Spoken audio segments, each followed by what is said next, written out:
আলাইকুম বন্ধুরা, এই যে দেখেন এখন হচ্ছে রাত প্রায় 11টা বাজে। গিলফোর্ডে ওয়ালমার্টে এসেছিলাম বাজার করতে। তো ওয়ালমার্টে বাজার করা শেষ, তো যাওয়ার পথেই দেখি যে খুব সুন্দর একটা দৃশ্য। দেখেন কত পরিশ্রম করে টাকা উপার্জন করে। এই যে দেখেন গিলফোর্ড টাউন মানে সেন্টার, এখানে এই মলটার এই যে যে ছাদের মতো করা, এটা কিভাবে ক্লিন করে পরিষ্কার রাখে কানাডাতে দেখে নেন। এই যে গাড়িটা দেখতে পাচ্ছেন, এটা পুরোটাই হচ্ছে মানে একটা কাজের গাড়ি।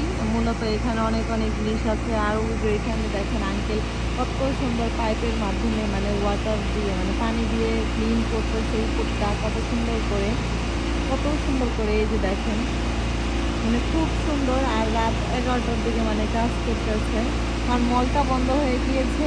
আর তারপরে হচ্ছে কাজ শুরু করে দিয়েছে, নাইট শিফট। দেখে সবার কেমন লাগলো অবশ্যই জানাবেন। যে কানাডাতে মলগুলোর আশপাশে কীভাবে পরিষ্কার করে সেটা আপনাদের সাথে শেয়ার করলাম। অন্য একটা ভিডিওতে কথা বলি বন্ধুরা। আল্লাহ হাফিজ।